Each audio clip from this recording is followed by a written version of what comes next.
Hi everyone, so I'm going to give you an overview of the Secret Builders tool.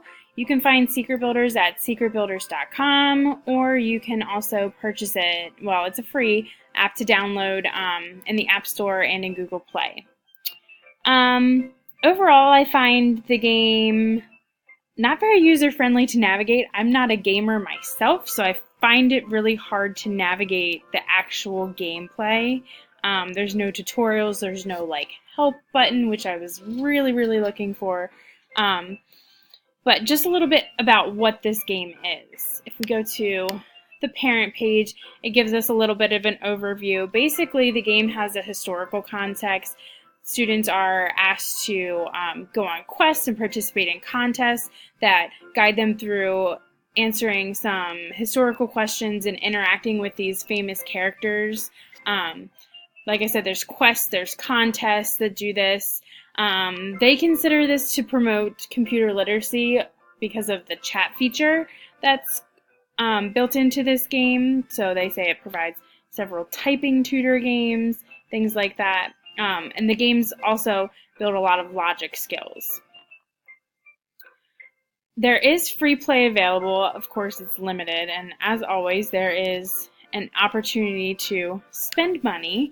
So parents can purchase membership. You can become a premium member. There's a monthly subscription, a 6-month subscription, and a yearly subscription. There's not necessarily a mission stated by Secret Builders.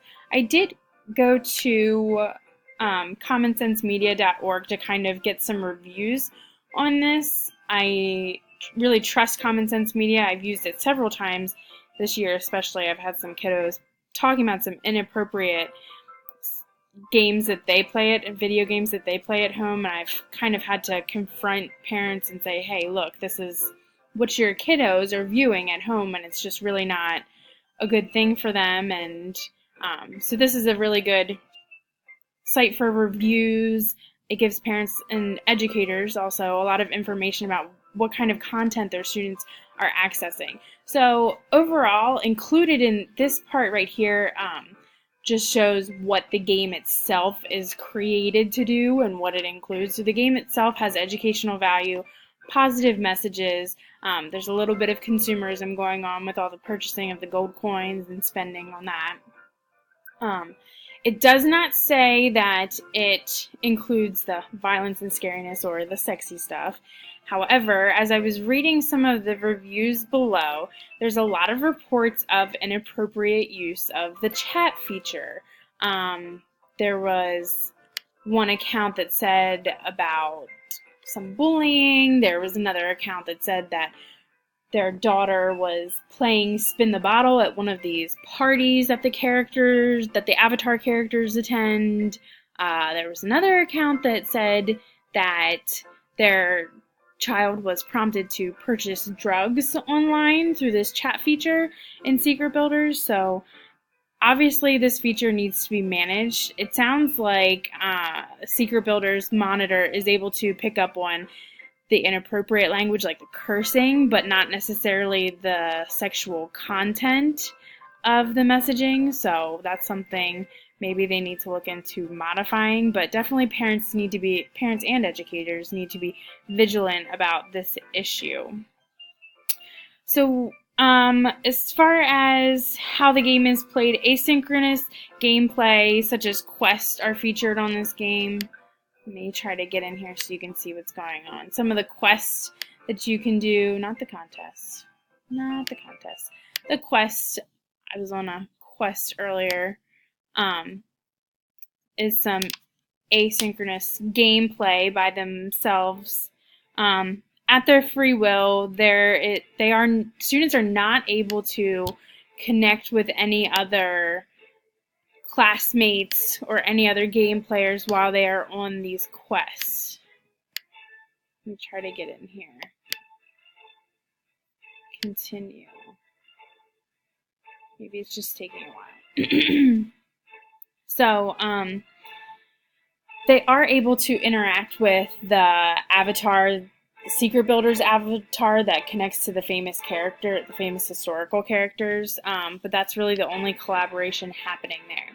When looking at table 5.3, I would classify this game as a virtual 3D world. And the objective of that kind of tool is an immersive quest-based learning, and I definitely think this tool meets that objective.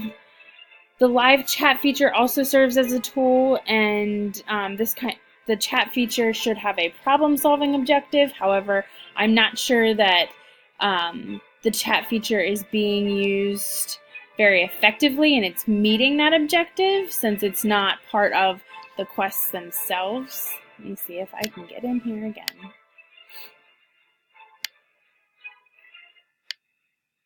Well, maybe not. Okay. When I was unable to connect to the teacher portal, so I'm not sure specifically what feedback looks like from teachers. But I do know that teachers are able to, if we go back here to the teacher page, teachers are able to check out what kids are doing on here. They are able to reward students, like I said, monitor their students' work, some type of fundraising aspect related to this. And again, there's some of the benefits of using the game and also the internet safety. I'm just not sure how effective this is. I haven't run into anything on through my gameplay, but like I said, some of those reviews on Common Sense Media weren't so wonderful. If we go back to the game here, so I want to look at the 5 key elements of social presence. And I would definitely say this game overall offers a big opportunity for social presence. So the first element would be effective association. And these are the elements outlined in the Get Present article by Amy Garrett Dykers, Amy Whiteside, and Sommer Lewis. Effective association. So there's the student reward feature, but there's no audio or video ability. There is an ability to, let's see if I can show you. Let me find a player. You can put up, where am I? Okay, here I am. So I can change my avatar. I can, or at least I could, put up emojis and send emojis just to kind of let people know how I'm feeling. I can also click on someone and like them. I can send a buddy request. It looks like this person has their buddy request turned off. But I can also invite them to a party, which is kind of just like a big chat room. It's like a scheduled chat room, so that would be a synchronous activity. As far as community cohesion goes, each character has a bio. I'll show you, for example, I don't want her quiz. Moving around too much on me. Okay, so this is Jane Austen. Jane Austen has a bio. This was a Secret Builders created character, and you can read through her bio. You can take a quiz about her. You can visit her house. Then if you click on other gamers, you can see that, well, I don't believe this character has a bio built up, but there's options to cast a spell on them, to challenge them to a game. You have to build a bio to actually have it show up on there. So students can learn more about the people that they're playing with through those bios. Like I said, there's ability to send the buddy request. Some characters have that turn off, and that's probably a parental control feature. The buddy request and the party invites. Let me see if I can get another one. So this guy I can invite to a party. Still can't buddy request him. Those are just some of the community cohesion features that the game offers. As far as interaction intensity, I think that this game motivates students to seek other resources to answer historical-based questions. Let me try to get back into the quest again. See if it lets me through. So it prompts you, you're kind of collecting items as you go through this quest and trying to navigate through the use of a map. It's not letting me in. And as you are navigating, try a different one. Let's go back to Quest. Map of Nowhere. Homer's the only one I have.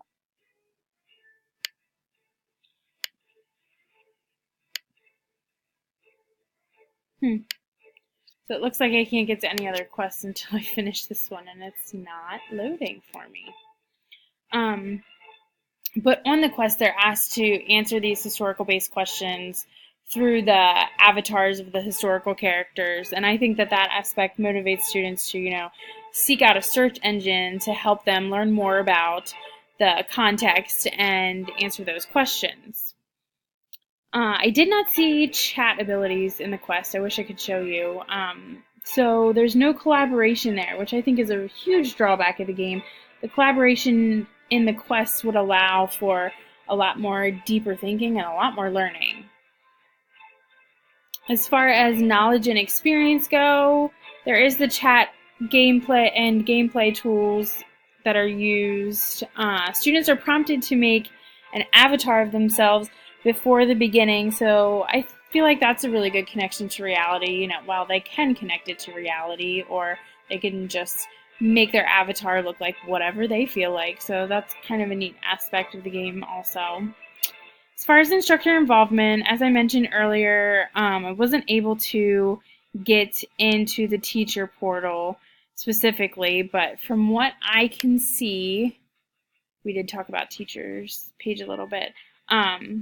Again, the instructors can give rewards, but there's not necessarily a means for specific feedback to students, so I don't know how effective that is. Educators are able to access gameplay also, so they can kind of collaborate with their students on that level. Overall, I think that the site may improve some educational collaboration. Again, I think the quest feature would be much more effective if it included the chat feature. This site definitely has a very good social presence, offers a very good social presence, obviously when it's used the right way. Again, like anything else, things can be abused and people don't use them the right way, and then it's just not as effective. So overall, a pretty good resource as long as it's monitored by parents and teachers. Thank you for watching.